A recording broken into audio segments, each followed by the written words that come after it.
ছোট মামি, ভাগনা, আপনি রান্নাঘরের কাম এখনো শেষ হয় নাই? এই তো হয়ে আসছে।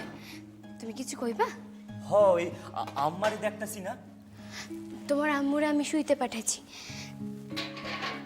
সারাদিন পরিশ্রান্ত হয়ে আসছে।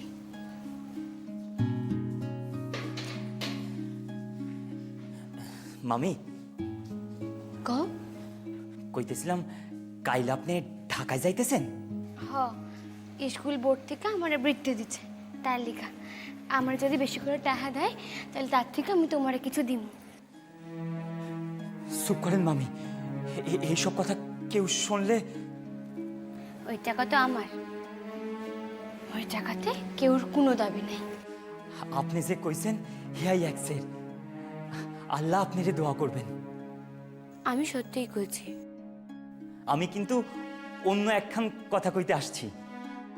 অন্য কথা? কি কথা ভাগনা?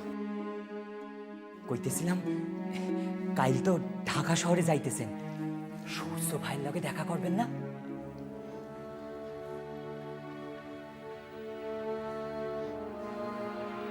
মনে মনে ভাবতেছিলাম যেমন কইরা পারি দিদিমণিরে কইয়া একবার যাবো তার লগে দেখা করতে। আচ্ছা ভাগনা, কাল তো তুমিও কলেজে যাইবা, তুমি তার একবার কইয়া দিবা যে আমি যেমন করে পারি তার লগে দেখা করতে যাবো। কাইলি তো আমার কলেজে যাওয়া হইতেছে না মামি। আম্মা আমার লগে আমার বইনের শাদির ব্যাপারে আলাপ আলোচনা করবেন।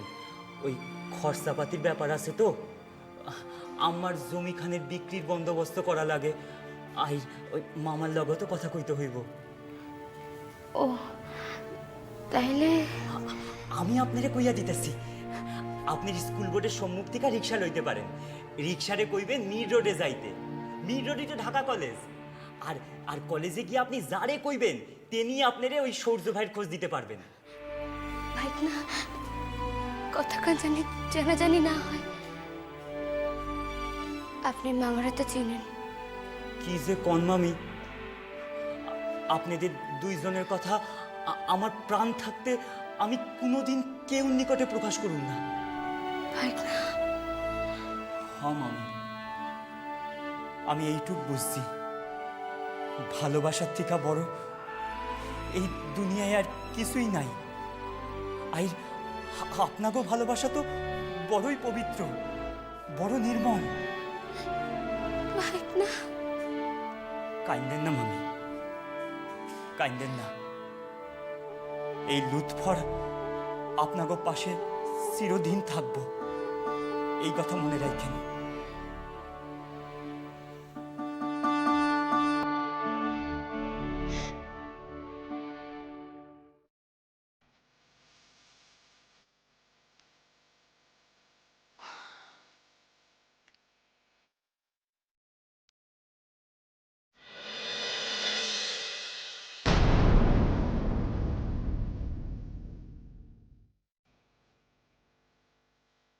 জয়া, জয়া রে, আজ রাতটা পেরোলে কাল সকালে রওনা দেব। উফ বাবা, কতদিন আরে পরের দেশে পরের বাড়িতে থাকবো বলদি। তুইও আছিস, আমিও আছি। তোমার পরের দেশ পরের বাড়ি হতে পারে পিসি, আমার তো তা নয়। বালাইশাট আমার স্বামী শ্বশুরের ভিটে। এই দেশ এই বাড়ি এটা আমারই হলো। নেকা মরণকালে ভীমরতি, এত বছর বাদে শ্বশুর বাড়ির জন্য ওরা দরদ উঠলে উঠছে। না না, তুই ঠিকই বলেছিস। আসলে আমার কথাটা বলতে একটু ভুল হয়েছিল। সত্যি তো, তোর পরের বাড়ি হবে কেন? তবে এতদিন বাদে। এতদিন বুঝতে ভুল হয়েছিল বেশি, নিজের মানুষদের চিনতে পারিনি। আহা, ঢঙের বড়ি ভাজা। না না, তোর এই বদল দেখে না আমি খুব খুশি হয়েছি। হ্যাঁ, কিন্তু না না, আমি বলছি তুই বদলেছিস, কিন্তু সবাইকে তো বদলাতে হবে, একাকে দিয়ে তো কিছু হয় না। পিসি একটা কথা বলি, দেখো তোমাকে তিনকুলে দেখার কেউ নেই, তুমি আমার কাছে থাকতে চেয়েছো, খুব ভালো কথা। কিন্তু একটা কথা ভালো করে মনে রাখো, তুমি কিন্তু আমাদের পরিবারের মধ্যে থাকতে চেও না। তুই এত বড় একটা কথা বললি আমাকে, আমাকে তুই এরকম একটা আঘাত দিলি। ঠিক আছে, ঠিক আছে, থাকবো না। আমি তোকে যেগুলো বলতে এসেছিলাম আর তোকে বলবো না, বলবো না তোকে। আমার কি, তোকে লোকে দুটো কথা বললে আমার গায়ে সহ্য হয় না, তাই আমি বলতে এসেছিলাম, বলবো না। কে কি বলেছে? না বাবা, থাক, আমার কি বলার দরকার, ভাইজি শ্বশুর বাড়ির বই তো নয়। তাহলে বরং থাক, বলার দরকার নেই। তাই বলে এত বড় কথা বলবে? নয় কে হয়, হয় কে নয় বলবে? পিসি কে কি বলেছে বলবে তো, না বললে বুঝবো কি করে? ছোট। ছোট কি বলেছে? বলবো? দেখো পিসি, একটা কথা নিয়ে এত নাটক করা আমার ভালো লাগে না। কি বলবে বলো। ওই তো মধু আর উল্কির মাকে কোলের কাছে বসিয়ে কত কথা বলছে। হ্যাঁ, কি বলছি জানিস? বলছে এই যে আমার বড় যা স্বার্থপর, স্বার্থপরের মতো ওর বাপের বাড়ি যাচ্ছে। হ্যাঁ, আমি কি বাপের বাড়ি যেতে পারতাম না? আমি ওনাকে শুধোতে গিয়েছিলাম ভদ্রতা করে।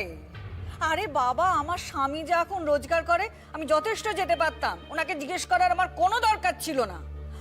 তারপর আরো কত কথা তোর নামে বলছে জয়া, তুই শুনলে না সহ্য করতে পারতিস না। হ্যাঁ, ছোট ছোট বলছি সব কথা? বলছে। তা আবার ওদের কাছে? আরে বাবা, এখনো বলে চলেছে। হ্যাঁ, সেই জন্যই তো বলছি জয়া, তুই যতই না ওকে ভালোবেসে কাছে টান, ও কিন্তু তোকে নিয়ে ঘোট পাকাচ্ছে। হ্যাঁ, এই জন্যই তো বলি, পর কোনোদিন আপন হয় না, বুঝলি, হয় না। ছোট তো আমার সঙ্গেও কেমন একটা যেন ব্যবহার করলো। আচ্ছা, আমি কটা দিনের জন্য বাপের বাড়ি যেতে চাইছি বলে এত অপরাধ হয়ে গেছে আমার, এত নিজের করার চেষ্টা করছি আমি, অথচ তাহলে কি এ কথাই ঠিক যে পর কখনো আপন হয় না?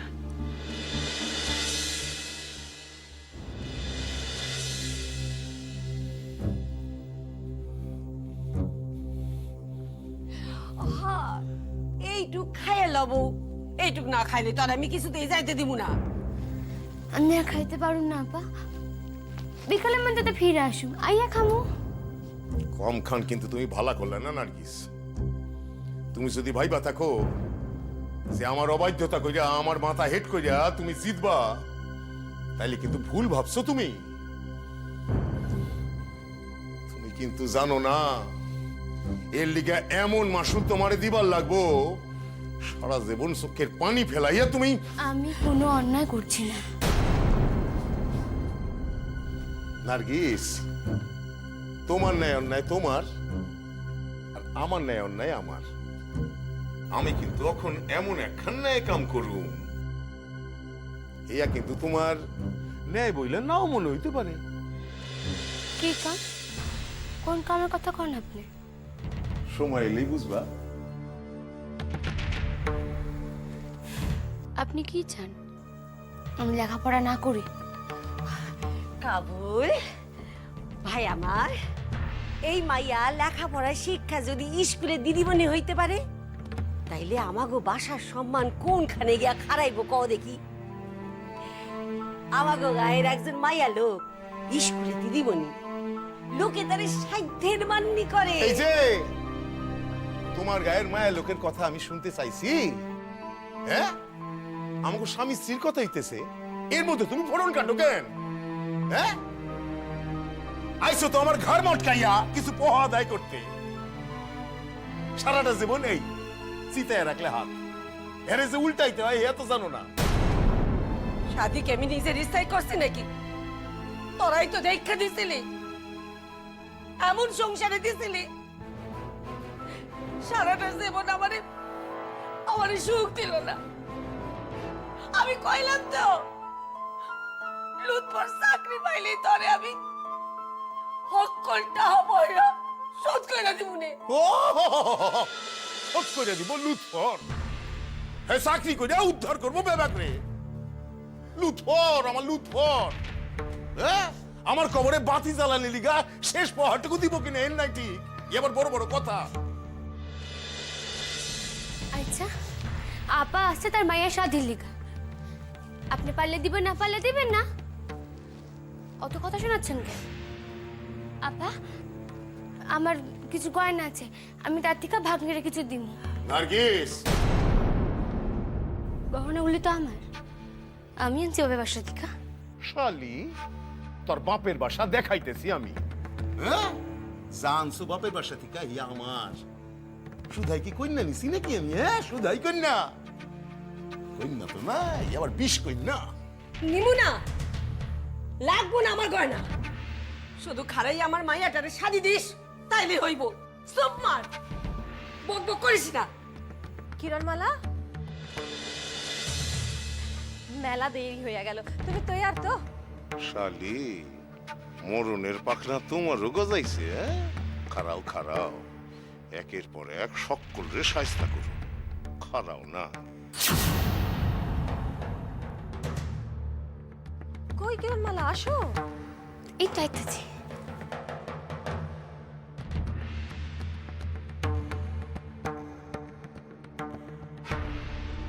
কয়টা হইব হইতে? কাম হইয়া গেলি ফিরে আসো। দেখেন দিদিমণি, একখান কথা পরিষ্কার কইরা কইয়া দিই। আপনি লগে আমার বিবি শহরে যাইতে আছে। তা বাসার বাইরে কেউ লগে শহর যাত্রা, এই ঘটনা কিন্তু আমার বংশেই প্রথম।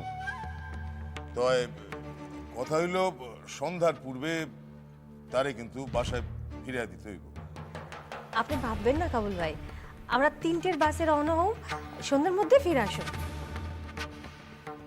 কিরণমালা, এই তো হয়ে গেছে। আসো আসো আসো, দিদিমণি, আসি আমরা। আসতেছি।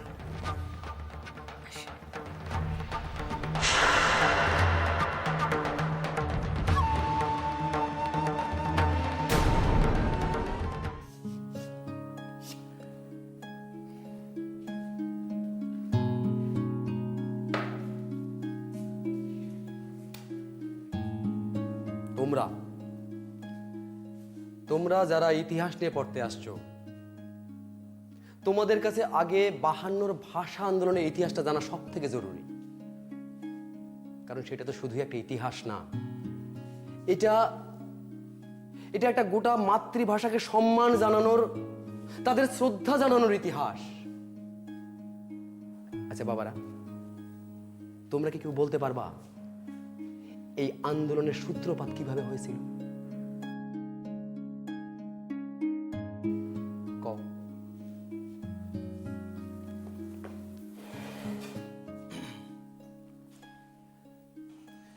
ঢাকায় জিন্না আসছেন বক্তৃতা দিতে।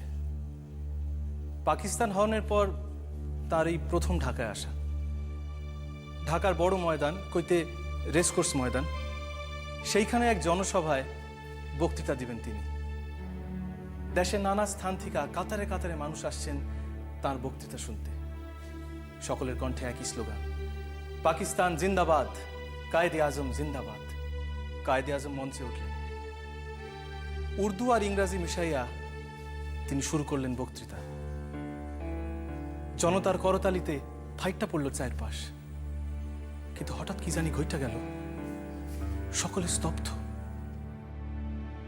সকলের মুখ থমথমে। কায়েদে আজম বলতেছেন, Urdu and only Urdu will be the state language of Pakistan. উর্দুই হইব পাকিস্তানের একমাত্র রাষ্ট্রভাষা। সকলে স্তম্ভিত হয়ে গেল, সকলের সব আশা আকাঙ্ক্ষা ধূলিসাৎ। সেই রাত্রে ছাত্রনেতাকে সভা বসল। ছাত্রনেতারা ঠিক করলেন বাংলাই হবে রাষ্ট্রের একমাত্র ভাষা। পরের দিন ঢাকার কাজিন হলে জিন্না সাহেবের বক্তৃতা শুরু করলেন। তিনি সেই আবার একই কথার পুনরাবৃত্তি করলেন, উর্দুই হইব দেশের একমাত্র রাষ্ট্রভাষা। ঠিক তখনই সকলে কলকণ্ঠে প্রতিবাদ কইরা উঠলেন, না। আর ঢাকার কাজিন হলে প্রত্যেকটি দেওয়ালে দেওয়ালে প্রতিধ্বনি ওঠে, না না না।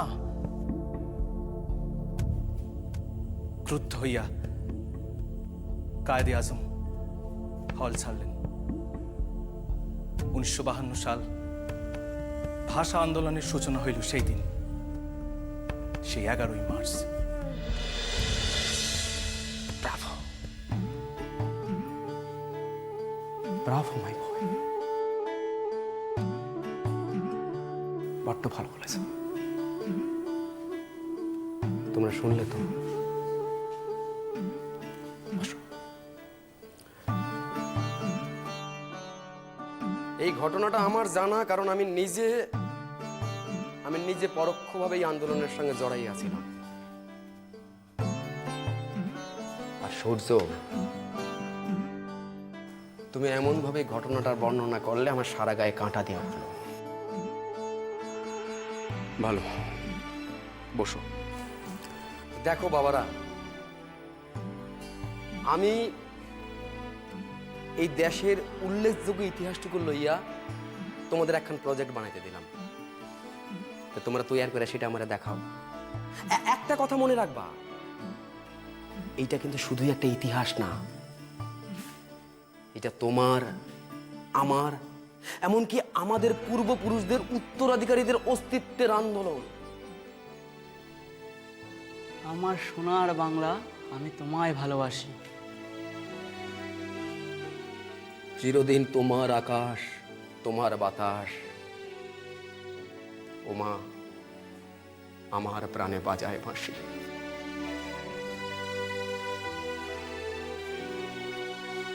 আমার সোনার বাংলা, আমি তোমায় ভালোবাসি।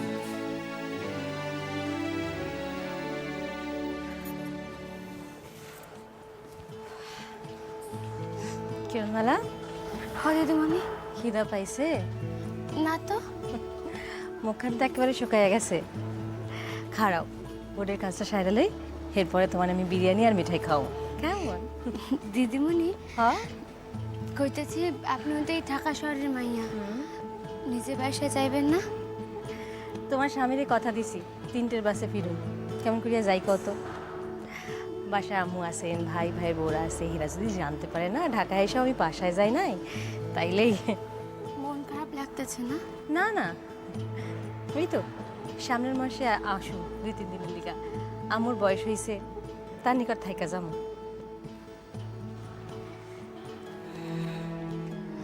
দিদিমণি, কম না, কইতেছিলাম স্কুল বোর্ডের কাম যদি তাড়াতাড়ি শেষ হয়ে যায় তাইলে। তাহলে কি? না, একবার ঢাকা কলেজে যাইতাম আর কি। ঢাকা কলেজ? কেন, সেখানে কেডা আছে? চৌধুরী বাড়ির ছেলে, সূর্য চৌধুরী। তাতে আপনি চিনেন, দেখছেন তারে। ও, সে তো এবার ফার্স্ট হয়েছে।